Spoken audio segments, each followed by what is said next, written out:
Our coverage continues on the murder-suicide involving Virginia's former Lieutenant Governor Justin Fairfax. Police say Fairfax allegedly shot his wife, Dr. Serena, before turning the gun on himself. Now, this morning, investigators continue to piece together what led up to this tragedy, and joining us now to discuss how law enforcement investigates cases like this and how agencies work to prevent domestic violence is Joshua Ederheimer, Assistant Professor of Practice at the University of Virginia Center for Public Safety and Justice and former Assistant Chief with D.C. Police. Good morning to you. Thank you for taking time to talk about this. And let's start with this. Court documents show the couple had been going through a contentious divorce with a court date set for next week and an order for him to leave the home. For a law enforcement perspective, how significant are major life stressors like divorce when assessing a risk?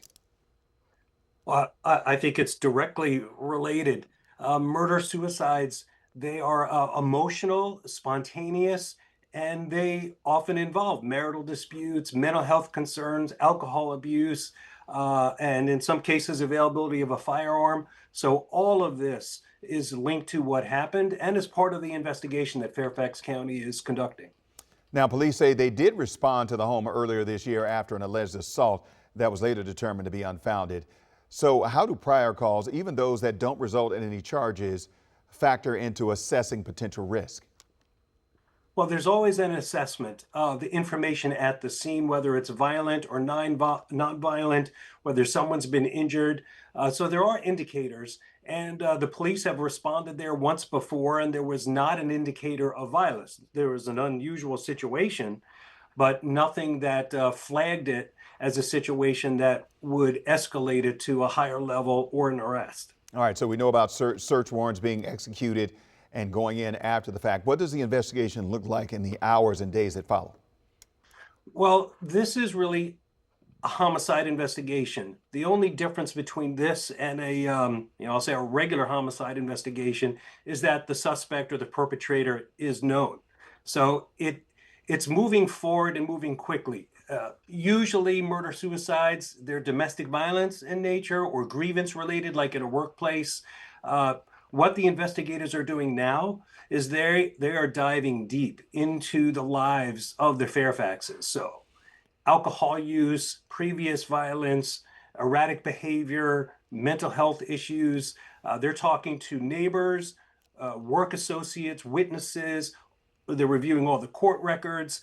They are searching the internet, including social media and previous media reports, identifying whether there were weapons available. Obviously, there were, and any other recent purchases that might have been made. But all of this is happening simultaneously. And I would not be surprised if the police were using some kind of AI tool to gather and sync all of this information to really figure out what happened. Now, I heard you say that some of this is, when you're talking about the level of violence here, when it comes to this kind of situation, is spontaneous.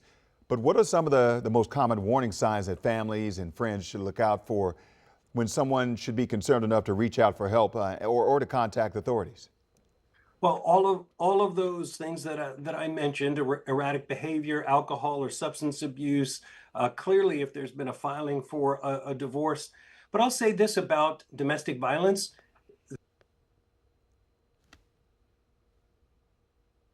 People that are seeing what's happening. So a lot of the onus falls on family members and friends who see or observe behaviors that are out of the norm.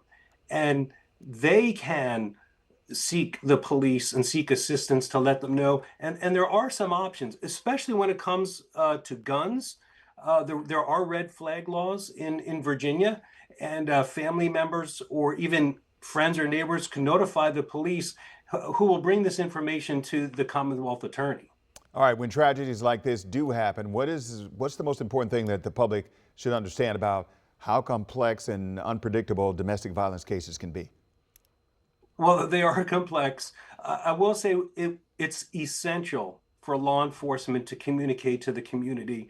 And I think that the Fairfax County Police Department did a very good job at communicating information out quickly, because community members, I mean, this is a high profile crime involving high profile people. So people, in order to feel safe in their communities, need to know what the heck happened. So it's not the number of crimes in a community, but the nature of crimes in a community. And so it seemed to me that Fairfax County Police gathered up a lot of initial information quickly, and then the chief communicated it out quickly. And I think that's critical for community confidence and their sense of safety. All right, Joshua Ederheimer, assistant professor of practice at the University of Virginia Center for Public Safety and Justice, also a former assistant chief with DC Police. Thank you very much for your insight this morning into this tragic case. We appreciate your time. Thanks for having me.